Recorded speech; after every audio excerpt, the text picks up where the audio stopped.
síndrome extrapiramidal. Pelo que a Dani falou, pelo que todos vocês falaram, estou pensando em movimentação.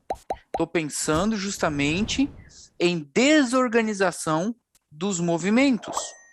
Tá? Por que isso? Porque o nosso sistema motor extrapiramidal, ele atua na organização dos movimentos, de ajustamento postural, inclusive, tá? Basicamente de todos os nossos movimentos aí da atividade cotidiana de vocês, certo? E aí vocês vão ver, pô, pensa um pouco, ó, pensa um pouco. Controla também alguns movimentos que a gente chama de movimentos automáticos, ou seja, o que é um movimento automático? A nível de mímica, mímica facial. Tenho certeza que se a câmera de vocês estivesse ligada, a câmera da Andressa, da Fernanda, da Isadora, do Joel estivesse ligada, eu falasse para vocês agora, pessoal, parem tudo que vocês estão falando, vai começar a prova de vocês agora. Vocês vão fazer a prova agora. Qual que seria a reação de vocês?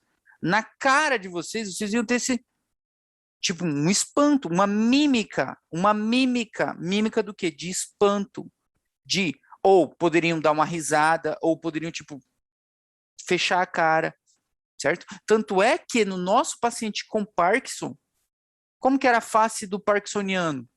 Alguém aí, fala aí, qual que é a face parkinsoniana? Do jogador de pôquer, Tá, inexpressivo. inexpressiva. Aí tá explicado para vocês agora. Estão entendendo? Por que era a face do jogador de pôquer inexpressiva? Porque o sistema extrapiramidal dele está afetado. Então, aquela parte de mímica facial fica comprometida, certo? Então, ele não tem essa expressão, tá? Outro movimento que é controlado pelo sistema de forma automática é um movimento de fuga ou um movimento de ataque, às vezes. Mas eu falo de forma reflexa, sabe? Tipo assim, se assusta, assim, você vai para trás. É um reflexo teu. É automático isso. Ou, por exemplo, estou dando exemplo para vocês entenderem, tá? Por exemplo, se eu falar para a Monique assim, Monique, a partir de agora, segura a saliva dentro da tua boca. Então ela vai segurar. Ela consegue fazer isso. Só que no decorrer do dia dela, que ela vai conversando e etc., ela vai engolindo a saliva de forma automática, certo? E isso aqui tem relação com o sistema extrapiramidal. E isso explica o teu paciente com síndrome extrapiramidal salivar aqui, ó, para fora, no canto da boca, por exemplo, porque ele perde essa capacidade automática de deglutir automaticamente essa saliva. Então ele começa a escorrer saliva aqui, ó, no canto da boca dele. Então cada achado semiológico tem uma explicação, certo? Relacionado com esses movimentos automáticos. E nós também temos movimentos mais grosseiros, é claro, do nosso cotidiano, e movimentos mais complexos. O que é um movimento complexo para vocês? Fazer algum esporte. Fazer algum esporte. Alas, boa. Segurar a caneta também foi boa. Fazer um esporte, gente, olha só o exemplo que eu vou dar para vocês. Já escutaram falar aqui, ó? É que nem andar de bicicleta. Uma vez que você aprende, você não esquece nunca mais, certo? Então, quem que regula isso, gente? Sistema extrapiramidal. Movimento complexo, por exemplo, andar de bicicleta. Você pode passar aí anos sem andar de bicicleta. Você sentar numa bicicleta, você sabe andar de novo. Estão entendendo? E é algo complexo. Ou até mesmo o simples fato de caminhar. Caminhar é uma sucessão de eventos complexos. Eu já falei isso para vocês na aula de motilidade. Teu cérebro tem que estar funcionando certinho para você entender as etapas que você tem que fazer para poder caminhar. Senão o paciente tem o quê? Atáxia, apraxia, que é justamente a alteração dessas atividades. Nadar, por exemplo. Se vocês aqui sabem nadar, tem 30 e poucas pessoas, vocês devem saber nadar. Pô, você vai pular numa piscina aí, ou num rio, por exemplo, ou na praia, você vai nadar de forma automática, certo? Mas é um evento, um motor complexo. Ou quem sabe tocar piano, violão, guitarra, e por aí vai. Do jeito que aprendeu, ele continua sabendo, certo? E quem controla isso está aqui para vocês. Tá? E isso faz muito sentido no nosso quadro clínico. E outro fato importante, que a gente vai usar muito hoje. Quando vocês caminham, o que acontece? Já perceberam que vocês caminham, vocês vão balançando o braço? Inconscientemente, a gente caminha balançando o braço? Não é à toa. Para que eu balanço o braço quando eu caminho? Para dar equilíbrio? Para manter o equilíbrio. Então, é o que a gente chama de movimentos associados. Movimentos associados. O que é um movimento associado? Poxa, o principal movimento é o de caminhar, certo? Eu quero andar. E, associadamente a esse fato de caminhar, eu tenho o balançar dos braços para manter o equilíbrio. E vocês vão ver aqui hoje que o nosso paciente, ó, ele tem essa afetação do balançar dos braços alterada. Por exemplo, ele pode não balançar ou até mesmo balançar demais, talvez, dependendo da situação. Tá? Então, esse conjunto é muito importante que vocês entendam. Tá? Porque entendendo, aí fica muito fácil depois de diferenciar da síndrome piramidal. Tá? Vamos seguir, então. Por que tem essa engrenagem aqui? Vocês já sabem também. Tá? Então, como a Dani tinha falado aquela hora, foi perfeita a definição dela, né? A síndrome extrapiramidal, compromisso justamente dos gânglios basais, pronto, e das suas respectivas conexões, tá? Então, já expliquei tudo isso para vocês, a gente só precisa falar de cada um dos transtornos agora, tá? A mãozinha aqui, ó, da foto está tremendo, justamente para mostrar que vão ter temblores a serem avaliados, tá? E aquele menininho ali embaixo é uma imagem clássica da Coreia, pessoal. Da Coreia, ela vai manifestar com uma marcha dançante. A gente vai ver também hoje alguns achados. Então nós temos aqui afetação, pessoal, relacionados com transtornos do movimento. Claro, eu acabei de falar isso tudo para vocês, certo? Que, a sua vez, podem ser relacionados com movimentos voluntários ou os movimentos automáticos, que eu também falei para vocês. Movimento automático é o quê? Ó, tua prova é agora. Meu Deus! Tipo, espanto, por exemplo. Tá? Então, isso é um movimento automático, a perda da mímica emocional. Ou o movimento, ó, de balançar o braço, movimento associado. Tá? O voluntário, vocês vão dividir em dois tipos. Em hipercinéticos, certo? Que eu tenho o aumento, ó, aumentou cinético, movimento. Aumentei, ó, a movimentação, tá? A gente vai entender o que está acontecendo. E hipocinéticos. Hipo diminuiu, tá mais lento, muito lento, inclusive, tá? Transtorno de movimento pode ser hipercinético e hipocinético. Quais são os hipercinéticos? Coreia, tiques, temblores, a gente vai falar deles. Quais são os hipocinéticos? Bradicinesias, tá? É um paciente muito lento e etc. Tá bom? Transtornos de tono muscular, e esse vocês já estão craque, né? Porque, então, era aquela parte de hipotonia, de hipertonia, né? Eu tinha o signo da roda dentada de negro, signo da navalha, quem que vai aqui, quem que não é aqui, manobra de Stuart Holmes, passividade de André Thomas, cara, é tono muscular. Transtorno de postura, como eu falei para vocês, né, que o extrapiramidal atua na organização dos movimentos de ajustamento postural, então tem o transtorno de postura, e os transtornos vegetativos, tá? Assim, o transtorno vegetativo não é tanto relacionado com o extrapiramidal. Ele acaba sendo de forma até indireta, mas ele também está aí no meio, certo? Que é essa cialorreia, o paciente está salivando demais, uma sudoração excessiva, e por aí vai. Tá? Mas principalmente associem os de movimento, tá? Esses sim são muito importantes para vocês. Vamos começar então. Então, dentro dos transtornos de movimento, temos as hipercinesias e hipocinesias, ou seja, transtornos hipercinéticos e hipocinéticos. E dentro dos transtornos de movimento, certo, relacionados com a hipocinesia, vocês vão ver que é onde o teu paciente ele manifesta uma lentitude, certo? Ele perde essa capacidade, às vezes, até de iniciar o movimento, certo? Ele fica assim meio perdidão, sabe? Não sabe como que ele faz. A questão da mímica, lembra a questão da mímica? Então ele pode ter uma mímica diminuída ou ausente, ó, a mímia, é a ausência de mímica, né? É a inexpressividade, a mímia, tá? É a questão do poker face lá, que ela falou aquela hora, tá? Questão de balançar os braços quando estiver caminhando, ele vai perder, certo? A escrita está alterada, tá? Então são transtornos de hipocinesia.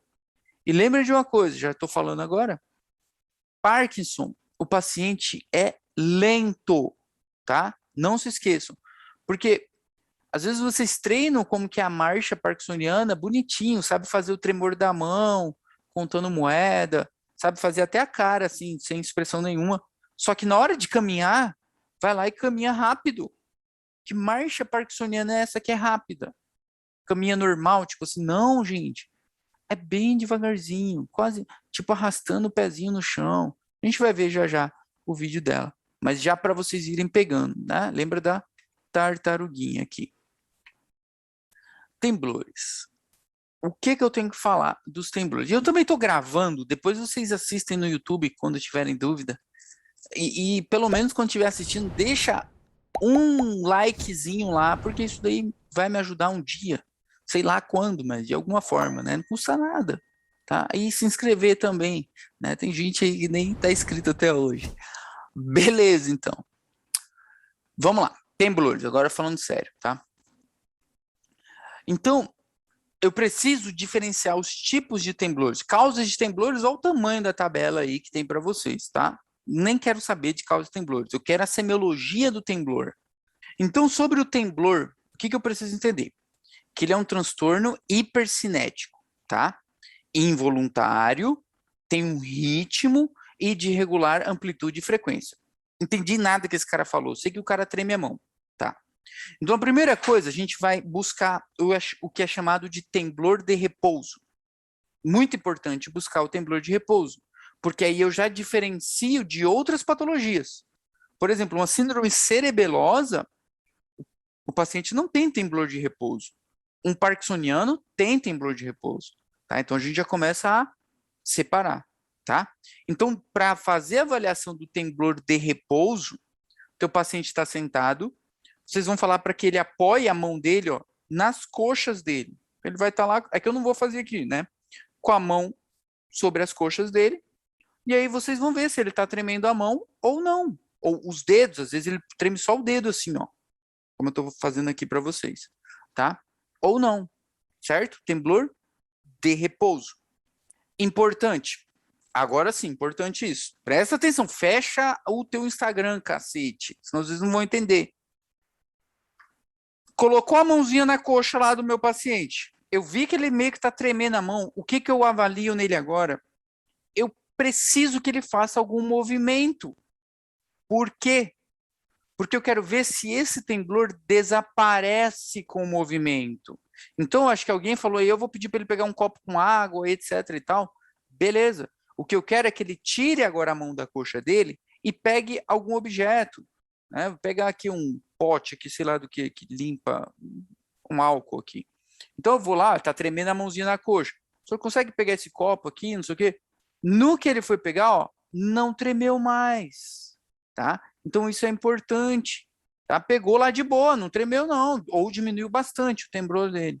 Trouxe de volta, colocou lá, e ó, a mãozinha na coxa de novo, e aí na hora que ficou em repouso, ele voltou a tremer. Estão entendendo? Então, o temblor de repouso, ele desaparece com o movimento. E ele também desaparece com o sono. Esse paciente, não, quando ele está dormindo, ele não treme também não, certo? E ele é mais evidente onde? Nas mãos, tá? E eu fiz assim com vocês, ó, por exemplo, não foi à toa. Isso aqui não é um movimento à toa que eu estou fazendo, ó. Isso aqui, ó, com a mão. Façam na casa de vocês. Fecha o joguinho aí, tá?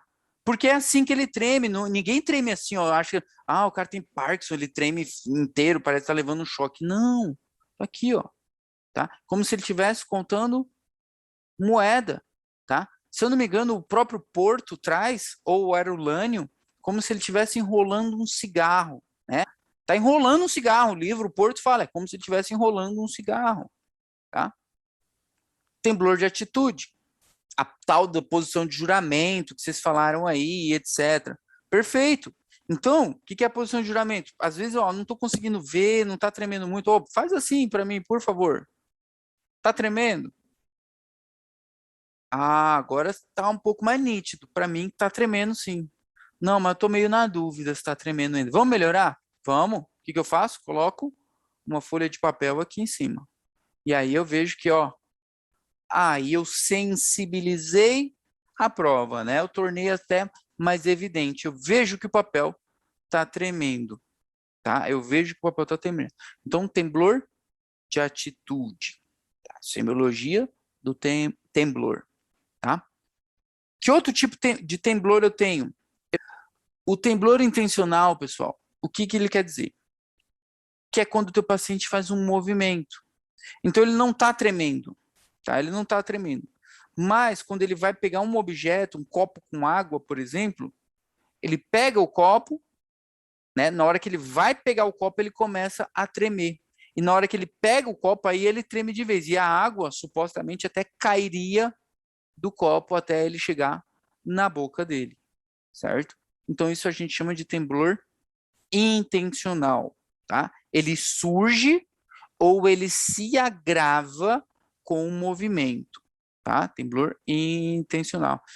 Nós também temos outro temblor que não está escrito aí, que é chamado de temblor vibratório, onde o teu paciente tem movimentos mais finos e mais rápidos. Eu nem sei se está dando para ver. Como se ele estivesse vibrando. Tá? Temblor vibratório. É um temblor mais fino e mais rápido. Que patologia pode ter um temblor vibratório, por exemplo? O hipertiroidismo. Os temblores emocionais. Às vezes o paciente passou por um trauma, um acidente, ficou muito assustado, começa a tremer, é um temblor vibratório esse. E é o mais frequente, a causa mais frequente de temblor vibratório é o emocional, tá? E sobre as provas e etc., o que a gente pode fazer? Então, para avaliar, eu tenho a prova de repouso, né? Colocar as mãozinhas lá para o temblor de repouso, posição do juramento, que eu posso pôr uma folha em cima para melhorar ela, confrontação dos índices, como a Isadora falou aquela hora, que eu vou pedir para que ele faça isso aqui, ó. E claro, ele vai começar a fazer isso aqui, ele não consegue, ó. Ele está tremendo, tá? Então ele não acerta aqui, tá? Ele acaba às vezes oscilando em círculo. Eu não estou mexendo minha mão em círculo à toa, não, tá? É porque é assim que ele vai oscilando mesmo, tá bom? Aquela provinha do índice nariz, a gente viu um vídeo na aula de cerebelose, como ele chega aqui na pontinha do nariz e aqui ele encosta e fica tremendo todo assim, certo? Então, tá lá na aula de cerebelose, depois vocês podem assistir também, tá? E eu posso pedir para ele desenhar um círculo, uma espiral, tá? E aí ele não consegue, né? Pelo que vocês já entenderam também. Show. Aqui alguns desenhos para vocês, ó.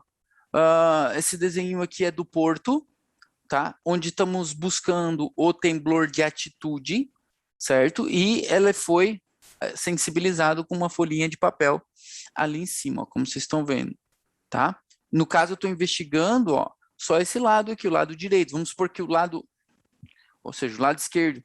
Vamos supor que esse lado esquerdo dele é que está tremendo, tá? E não os dois, porque eu fiz assim no papel aquela hora, porque o paciente estava com os dois tremendo, tá? Mas vamos supor que é só um lado que está tremendo, a folhinha vai só daquele lado, tá? E aí eu vou até comparando com o outro, tá? E aqui a prova do vaso com água. Prova do vaso com água lá do par, do nono par. Mas pode ser usado para buscar o temblor intencional ou de ação, tá? Que aí, olha lá, ó, o temblor da mão piora quando o paciente faz um movimento, tá? E eu posso usar ela ao contrário, como a Dani falou? Pode, galera. Vocês também podem. Então, o teu paciente está tremendo em repouso e, ó, como está escrito aí, ó, o temblor diminui ou desaparece quando faz alguma coisa. tá? Então, elas por elas, tá? 6 por meia dúzia, dá para trocar. Beleza. Temblor matamos, a gente já sabe como que avalia o temblor, graças a Deus, tá? Coreia. O que diabos é essa tal de Coreia, meu Deus do céu? Coreia. Eu já vi esse desenhinho do menininho aqui dançando, tô vendo um tiozinho lá em cima muito louco, tem um santo aqui, eu não sei o que está acontecendo. Comi alguma coisa estragada, né? Algum cogumelo alucinógeno e eu tô vendo coisa, só pode. Realmente, pessoal, vocês devem estar muito loucos. Por quê? A Coreia aqui, gente, antigamente, lá na Idade Média, era chamada ainda de doença de São Guido, segundo Porto, ou San Vito, tá? Então, às vezes, vocês podem até ouvir falar disso um dia na vida de vocês, ou não. Né? Doença de São Guido, ou enfermidade de San Vito. Por quê? Tá aqui o santozinho para vocês. Lá na Idade Média, etc., o pessoal comia um pão, eles fabricavam pão e usavam um fungo para fazer essa massa de pão. Só que o fungo era alucinógeno. E quem comia esse pão aí, da alegria, ficava tendo esses movimentos aí, oscilatórios, movimentos estranhos, algumas alucinações. E aí, quando descobriram a patologia Coreia mesmo, eles assimilaram, né? Ah, isso daí é aquela doença lá de San Vito, né? Só que não tem nada a ver com a questão do fungo, não. É só porque, pelo jeito que o paciente se portava, né? Do jeito que ele acabava ficando. Por isso que tem um santozinho colorido ali para vocês, tá? Então, de novo, estamos dentro das extremidades, transtornos hipercinéticos, tá? E agora falando da Coreia. Tá? Então, eu tenho contrações rápidas, irregulares, involuntárias, como se o paciente estivesse, ó a palavra-chave, dançando. Realmente, pode falar, como se o meu paciente estivesse dançando. Tá? Contrações essas começam lá na mão, na extremidade, e elas vão de forma brusca e involuntária, atingindo aí sim, né? Pode afetar aí todo o corpo do teu paciente, tá?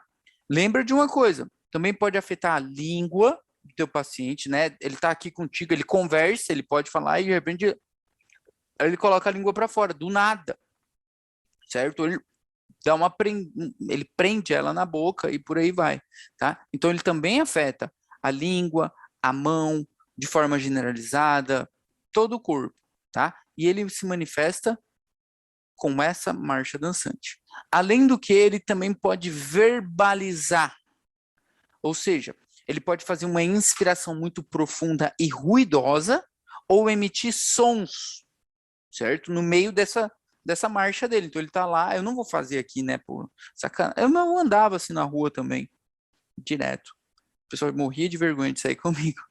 Então ele tá lá fazendo o movimento dele, se ele tiver afetação aqui a nível cervical, a nível da cabeça dele, ele pode emitir uns sons assim, uns barulhos estranhos, certo? Também tem essa relação, não se esqueçam, tá? E eu coloquei um vídeo para vocês. Aqui um vídeo da Marcha Coreia, um vídeo bem curto. Vocês já tinham visto esse vídeo durante o ano todo. E eu peguei 2 pacientes aqui para mostrar, para a gente avaliar junto. Né? Porque a semiologia tem que ver, não adianta só ficar falando. Imagina eu abrir aqui uma aula e ficar só escrevendo, mostrando um papel e uns negócios nada a ver. Vocês têm que ver para entender. Então, primeiro vamos ver essa menininha. Eu já mandei o vídeo dela uma vez para vocês, mas vamos analisar ela. Então, olha lá. Movimento involuntário dela, ela não tem o controle sobre a mãozinha dela, sobre o braço dela. Estão pedindo para ela fazer, né, determinados movimentos. Se ela não consegue, olha a cabeça dela, como se move também, e as pernas também, né? Tem uma postura, ó, ela tenta se equilibrar. E a marcha, até que ela andou um pouquinho, né? Ele até pediu para ele andar mais. Viram? Ó, ela arrastando a perninha, ó a marcha. Também está afetada. E essa paciente pode cair, gente, de novo, né? Ela pode cair. Então, eu vou por mais uma vez para vocês, ó, analisarem com toda a calma do mundo que vocês têm aí. E aqui, olhem só desse menininho agora, ó. Olha lá, o dele, ó. Vamos analisar também, ó. Ele está sentado, ó, ele está sentado, mas ele tem essa inquietação. Ó a língua dele, ó, como eu falei. Tem fasciculações na língua, mas volta e meia, se vocês prestarem atenção, ele está colocando a língua para fora. Ó, mostrando, ó, ele não consegue, ó a boca dele, ó, olhem para a boca dele. Ó, isso aí, ó, não é porque ele quis, ó, e ele tenta manter, ó, o dedinho lá, ó. Repouso. Tá aí, ó, na nossa frente. Entenderam? Esse menininho, ele segura o polegar dele aqui dentro, ó, para tentar segurar, parar o movimento do polegar, se vocês olharem com atenção. Olhem para o vídeo, não é para mim, e muito menos para o teu WhatsApp. Tá com o celular lá na parede, porque é ali que está a semiologia. Olhem a boquinha dele, se eu não falasse para vocês da boca dele, vocês não iam perceber. Olhem o dedo dele, o movimento que faz. Eu vou pôr mais uma vez para vocês. E o detalhe, respondendo a pergunta, ele está em repouso. Ele está sentado na cadeira. Olha lá, vamos lá de novo. Ó. Ó, tem uma inquietude, ele está até conversando. Fasciculação na língua. Se eu não me... Esse vídeo depois o examinador pedia para ele levantar também, sabe? Fazer assim com os bracinhos. E aí ele mantém o movimento. Olha lá. Você viu que aí ele tenta segurar, ó, o polegar. Começou, ó. Ele segurou o polegar na mãozinha dele e ele não consegue, ó. O outro dedo lá já vai, ó. Tá? E assim vai, ó. Isso que eu falei, que ele ia ficar de pezinho. Ó o bracinho dele, não para. É como se ele estivesse dançando. Como se ele estivesse dançando. Essa é a Coreia, pessoal. Essa é a Coreia. Tá? Boa. O hemibalismo, aí vamos separem por categorias. Se vocês não se separarem por categorias, vocês se confundem. Falamos, ó, temblores, falamos da Coreia. Agora vamos falar do hemibalismo. O que é o hemibalismo? É muito fácil. O hemibalismo, pessoal, é essa mesma Coreia aí, só que na metade do corpo, ou em uma única parte do corpo. Por exemplo, só na perna, só do lado direito, tá? Então, isso se chama hemibalismo, tá? Hemibalismo, tá bom? Ou monobalismo, quando afeta um único membro, que vocês vão ver nesse vídeo agora, que eu vou colocar para vocês. Olhem o movimento desse senhorzinho. Para de mexer no celular. Tô falando sério. Pelo menos vocês estão aí. Tem gente que só deixou gravando a tela e vazou. Olha lá, a perna dele. Olhem os movimentos que ele faz com a perna dele. É só a perna. Olha lá. Olha o braço dele, ó, do lado da perna. Não mexe, tá de boa. Olha lá. Só a perninha direita dele tem esse movimento aí oscilatório, certo? Inclusive pode chutar, ele pode dar chutinho para cima, assim. E ó o braço dele, que interessante, ó. Olha lá o chutinho que ele deu. E o braço dele se mantém.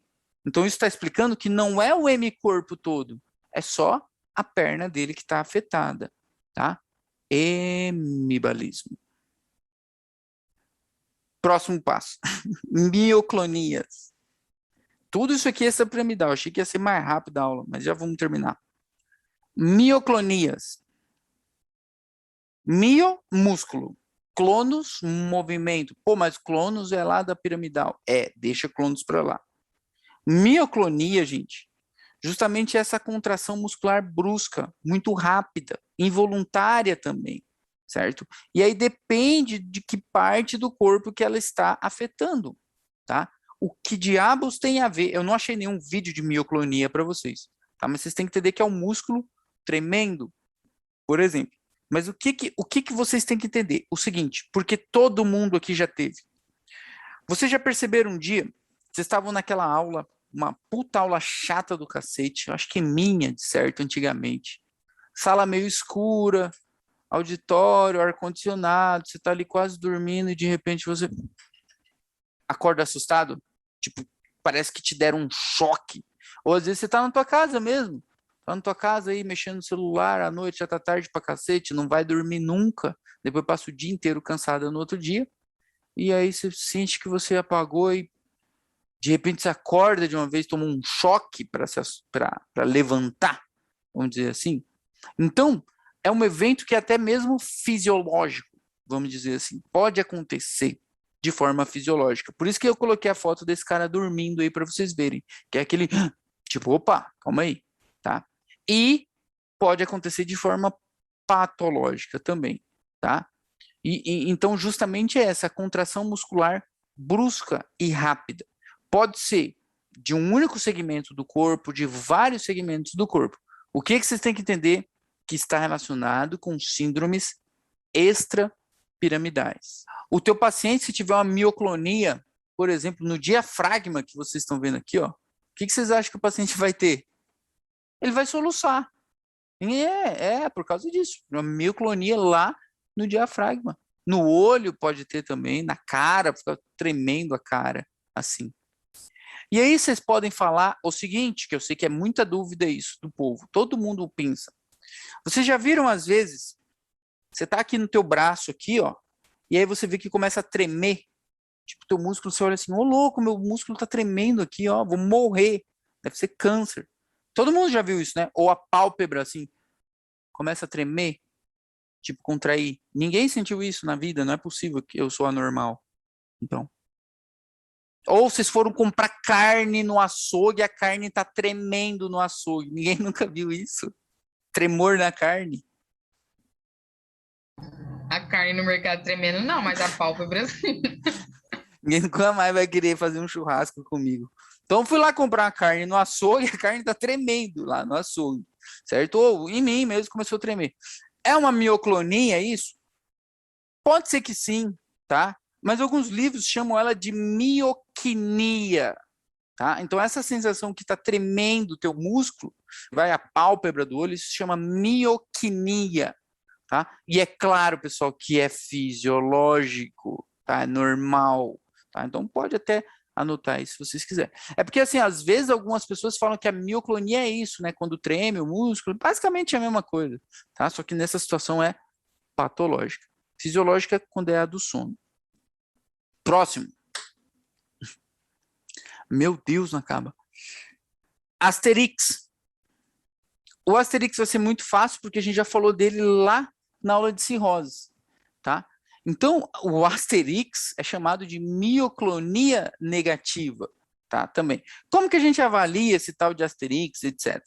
Então, o teu paciente que tem, lá no paciente com cirrose, inclusive, o paciente tremia. Não sei se vocês lembram.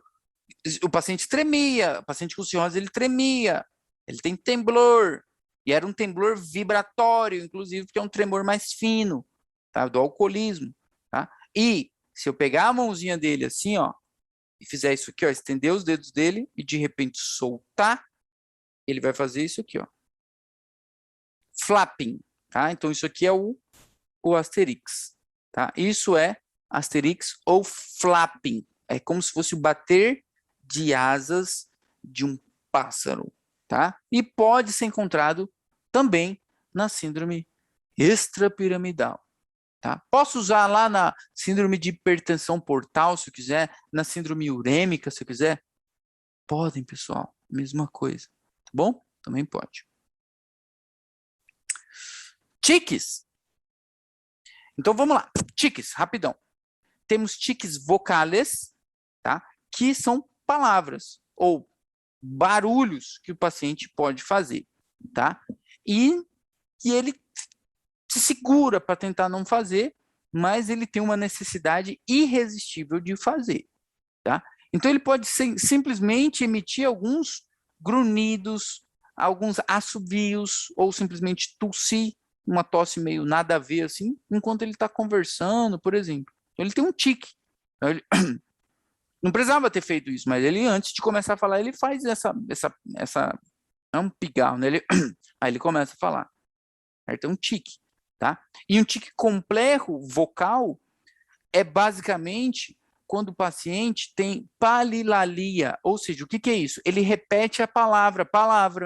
Então, quando ele termina de falar algo, ele começa a repetir as coisas. Vocês já devem ter visto alguém assim, ou em algum filme, talvez, eu acho, né? Então, tudo depende do tipo de paciente. Estão entendendo? Então, o teu paciente tem palilalia, ecolalia também, tá? Essa questão de repetição. Coprolalia, ele tem um tique para falar palavrão, ou seja, falar coisas obscenas.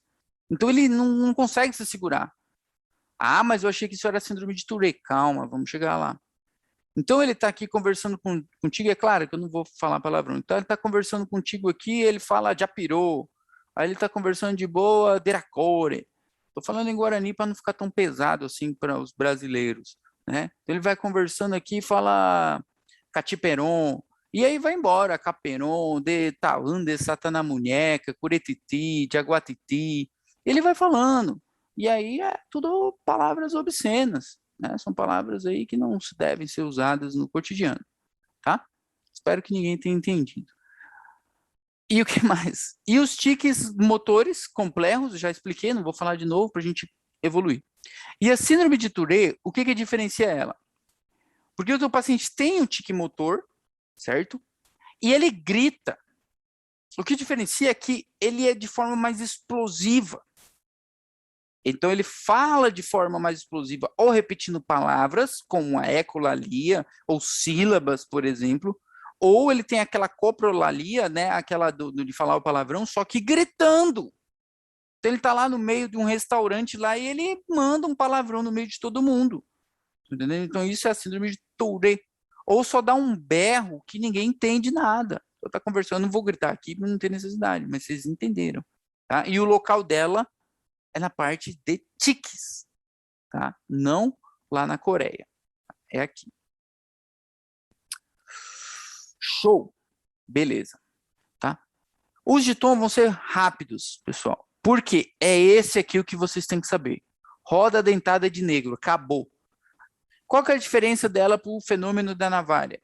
Porque aqui nós temos uma hipertonia, só que ela é saltitante, ou seja, ela tem esse salto intermitente. Então ele está hipertônico e de repente, opa, relaxou, opa, relaxou, opa, relaxou. Como se fosse uma engrenagem, tá? E eu já falei dela para vocês lá na aula de motilidades também.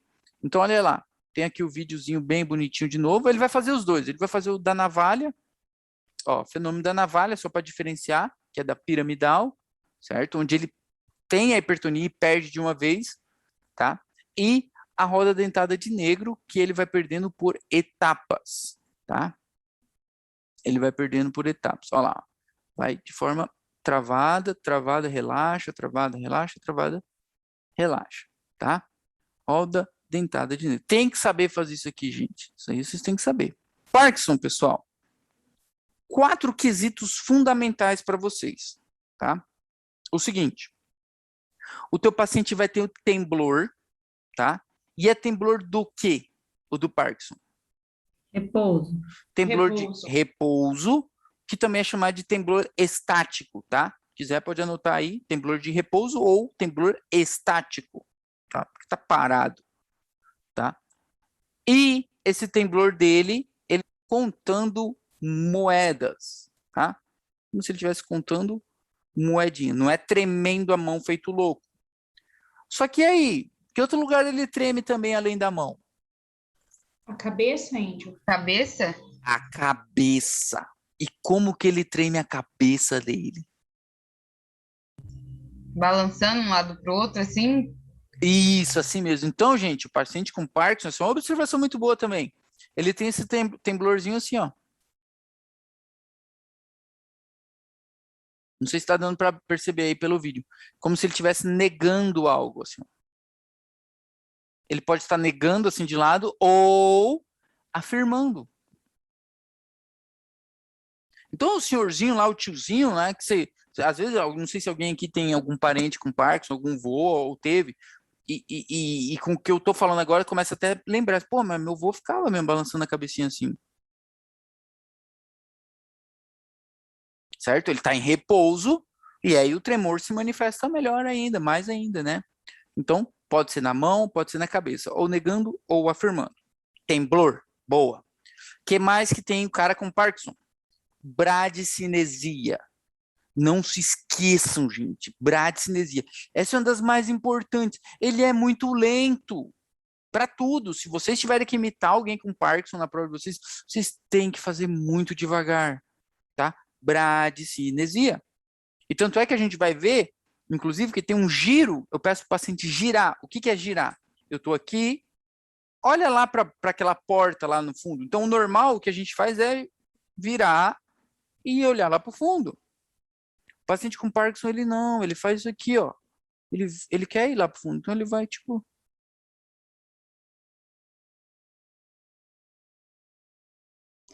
Ele vai devagarzinho. Fala gira em bloco. Giro em bloco. Isso é um giro em bloco. Então, era assim, é que eu não estou de pé aqui para fazer isso, mas para vocês entenderem. Como que vocês giram para trás? Cara, você dá uma meia volta, você dá um giro, você dá um passo, você está lá atrás. Com Parkinson, o paciente, ele dá 20 passos, segundo o Argente, inclusive. Então, ele dá 20 passinhos assim, ó, para frente e para trás, ó, para ele poder girar lá para trás. Estão entendendo? Tá? Estou falando os principais pontos de Parkinson para vocês. Rigidez e instabilidade postural. Instabilidade postural. O que quer dizer instabilidade postural? Primeiro que ele muda a postura dele com muita frequência. Tanto porque ele não tem tanto equilíbrio, tanto porque ele fica muito incomodado, então ele sempre está tentando mudar a postura dele de frequência. Como se ele tivesse uma inquietude. E isso a gente chama de acatísia. Você já deve ter ouvido falar disso também. Acatísia é quando o paciente está inquieto, só isso. Tá? Então, o teu paciente tem essa instabilidade postural, o que vai manifestar mais ainda com a lentitude dele e com os transtornos de marcha. Tá? Para ele andar, ele vai ter muita dificuldade, porque a postura dele já está alterada. Tá? Essa tabela que vocês estão vendo aí em cima é do Harrison, uma tabela muito boa sobre os sintomas de um paciente com Parkinson. Só que esses 4 que eu falei para vocês, ó, são os principais. Tá? Ó lá, tanto é que o Harrison traz como ó, manifestações cardinais, lentitude, certo? Ele é lento, ele treme, rigidez e instabilidade postural. Tá? A gente vai ver que ele tem uma postura que é dele. Tá? Vamos lá. O que mais que eu posso fazer para a gente terminar? Tem uma prova aqui, tem um exame aqui muito bacana de ser feito. Seguinte. Eu deixei, tá escrito ali embaixo para vocês, tá? O teu paciente está deitado. Prestem atenção, senão vocês não vão entender como que faz. O teu paciente está deitado. Todos vocês estão deitados aí na cara. Peguem aí, tipo, quando vocês estiverem com alguém, tipo, sei lá, a Letícia está ali na casa da Maria Eduarda, da Duda. A Duda deitou, a Letícia coloca uma mão embaixo da cabeça dela e levanta a cabeça dela, certo? De boa. E a outra mão ela deixa aqui embaixo. Ergueu a cabeça e a outra está aqui, certo? E de repente a Letícia solta a cabeça da Duda. A Duda é saudável, graças a Deus. Então o que é esperado? Se ela estava segurando a cabeça da Duda e soltar a cabeça da Duda vai cair na outra mão aqui, na hora. Soltou, a cabeça caiu. Fim. Então, de boa. O paciente com Parkinson, ele tem o quê? Rigidez muscular. Então, ela ergueu a cabeça. Na hora que ela soltar a cabeça, não cai, não. Não é que não cai. Ela vem descendo mais devagarzinho. E aí encosta. Ou, às vezes, realmente, não cai. O paciente fica lá firme. A cabeça dela fica erguida. Certo? Então, essa prova ela é positiva justamente quando isso acontece. Quando essa caída da cabeça é mais lenta ou não acontece. Certo? Então, aí, provinha positiva para Parkinson, para explicar a rigidez da musculatura del coelho. Não sei se vocês entenderam. Tá? Acho que sim. Então, tem uma hipertonia aí nessa musculatura. Tá? Beleza. Transtornos do tom relacionados com a hipotonia Essa foto aqui de cima é da série House. Eu não sei se alguém aqui já assistiu House, mas essa moça aqui é uma personagem que ela é diagnosticada com a Coreia de Huntington, que é uma doença neurodegenerativa. Tá? Essa sim tem componente genético e etc e tal, familiar e por aí vai, tá? E aí ela vai tendo todo esse comprometimento, tá? E aí o que acontece? Como são transtornos de hipotonia, o teu paciente tem o tônus muscular diminuído. O balançar dos braços agora é maior do que o normal. Passividade de André Thomas eu posso usar aqui justamente para ver se tem algum grau de hipotonia, tá? Como a gente já avaliou naquela aula de motilidade, certo? A resistência, a força do teu paciente, né? A atrofia muscular, a gente avalia aqui. Transtorno de postura, muito de boa. Distonia, agora é a hora de falar da distonia. O que era distonia? O seguinte, é a alteração da postura, tá? Teu paciente vai ter uma postura diferente, certo? Seja por uma hipertonia, seja pela a afetação em si que ele tem. Então, o paciente com Parkinson, ele tem uma distonia, porque isso aqui serve para todo mundo. E qual que é a postura do paciente com Parkinson que a gente falou aquela hora, certo? Era o paciente com a perninha meio dobradinha, o braço também do lado do corpo, os temblores e por aí vai, certo? E o que tem para levantar para você sobre a atetose, que foi a pergunta dela aquela hora, que são movimentos repetiformes, certo? Tanto é que está escrito aqui, ó, repitantes, tá? Então é a questão do polvo. Aquele menininho do vídeo lá da Coreia, vocês viram que no final ele faz isso aqui com o braço dele, ó. Fica assim com o braço dele. Então aí, ó, atetoses também junto, sabe? Ele pode ter.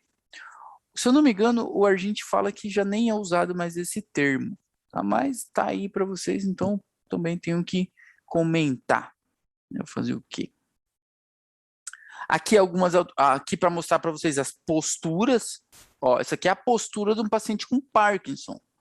E olhem com atenção. Joelho está dobrado, braço ao lado do corpo. O ideal seria se a cabeça dele tivesse voltado um pouquinho mais para baixo, tá? Porque geralmente ele está olhando para o chão, tá? Inclinado para frente, ó. Olhem como ele está um pouquinho inclinado para cá, para frente, certo? Então essa é a postura de um paciente com Parkinson, tá bom? Essa aqui que vocês estão vendo é o que a gente chama de distonia segmentar. O que é uma distonia segmentar? Ele tem uma distonia, ó, desse segmento. Dá para ver que esse braço dele está até contraído, ó, tá com uma hipertonia, tá? Distonia segmentar. E aqui, essa imagem traz para mostrar os movimentos atetósicos, né? Da atetose. Movimentos atetósicos, né? Que ele está fazendo, ó, aquele movimento repitante. Ele está mostrando essa repitação aí do braço dele. Anamnese, bem rápido agora. Tá? Anamnese, vocês vão buscar o quê? Tudo que você já sabe. Quando começou, sabe? Como que evoluiu, onde que foi afetado primeiramente e por aí vai. Respondendo a pergunta dela aquela hora, um trauma pode causar? Pode, claro. Tá? Principalmente relacionado com a idade que começou o sintoma. Tá? Então, paciente que manifestou lá com a Coreia, com alguma dessas patologias, algum desses achados, eu preciso saber quando começou. Ó, desde que eu nasci. Tá? Esse kernicterus aqui, ó, vocês estão vendo? Às vezes vocês não vão saber o que é. Isso aqui é uma encefalopatia causada pela bilirrubina. O acúmulo de bilirrubina indireta no recém-nascido, certo? Ela atravessa a membrana, a barreira hematoencefálica e causa esse kernicterus, tá? É uma encefalopatia, tá? E que manifesta com tudo isso aí que a gente viu hoje, tá bom? Ou foi aparecendo no decorrer da vida. Uma coisa é um jovem igual você está com temblor, está com esses tiques, alguma coisa disso. O que vocês vão pensar? Cara, é alguma coisa emocional. Por exemplo, o cara está com tique, está tremendo. Cara, vamos buscar. Pode ser um quadro mais psicológico, mais psiquiátrico, querendo ou não. certo? Outra coisa é um senhorzinho já mais idoso e tal, com esses tremores, tiques e por aí vai. Eu penso, Parkinson, por que não?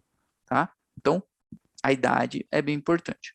O modo do começo, se foi insidioso ou brusco, como a gente usa para tudo, tá? Vocês vão repetir. Se o teu paciente usou algum remédio por um tempo, porque alguns remédios, como por exemplo o lítio, que é um antidepressivo, ele pode manifestar com uma síndrome extrapiramidal, né? O consumo crônico, ou parou de tomar de uma vez o remédio, e aí ele manifesta, tá? Lítio, levodopa, fenitoína, tá? São remédios que eu investigo se o meu paciente tomou ou deixou de tomar, tá? E antecedentes familiares. Tem algum caso de Parkinson na família, de Coreia de Huntington na família, e por aí vai. Tá? Aqui é uma face inexpressiva, né, como vocês estão vendo, justamente para mostrar isso para vocês. A mímia. E o senhorzinho, ó, tremendo a mão. Vocês não têm noção do trabalho que dá para achar essas fotinhas. Tremendo a mão. Exame físico, gente, do extrapiramidal. Qual que é o exame físico da piramidal? Tem um monte de coisa de exame físico piramidal, tipo Babinski e os seus sucedâneos, por exemplo, tá? Exame físico da extrapiramidal, vamos lá. O giro em bloco tá ali, ó. Então, o que eu posso fazer para o meu paciente? Eu posso pedir para ele girar sobre ele mesmo. O que é girar sobre eu mesmo? É eu ir lá para trás, olhar para trás, tá? E aí, como eu falei aquela hora, o paciente vai devagarzinho até chegar lá atrás, tá? Giro em bloco.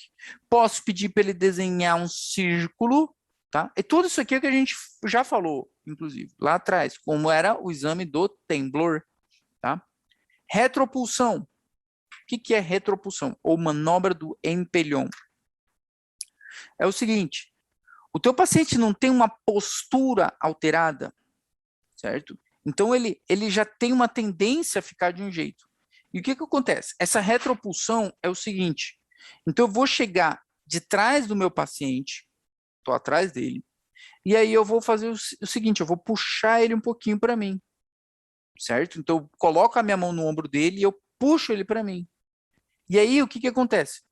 O paciente com Parkinson, por exemplo, ele perde o equilíbrio, né? Como ele é uma tábua, né? Ele não tem essa capacidade aí de se equilibrar, certo? Então, ele vem e, puf, cai nos teus braços, tá? Ele cai nos teus braços. Manobra do empelhon.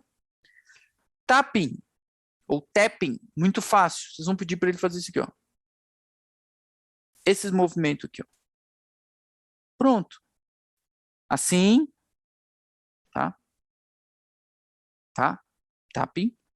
Ah, teu paciente não tem a mão. O que você vai fazer? Vocês vão pedir para ele pisar no chão. Então, ele está sentado. Deixa eu ver se eu coloquei uma foto para vocês aqui. Não coloquei. Puta, eu salvei a foto e eu não coloquei. Mas o teu paciente está sentado. Vocês estão sentados aí agora. Batam o pé de vocês no chão. Muito simples, ó. Fazer isso aqui, ó. Batendo o pé no chão. Tá? Então, é um tapping com o pé. Pode ser também assim ou pisando no chão. Problema nenhum. Reflexo é o reflexo glabelar. Vou bater aqui no meio da testa dele, certo? E ele tem que piscar o olho. Na aula de reflexo, vocês já viram como que faz isso também, tá bom?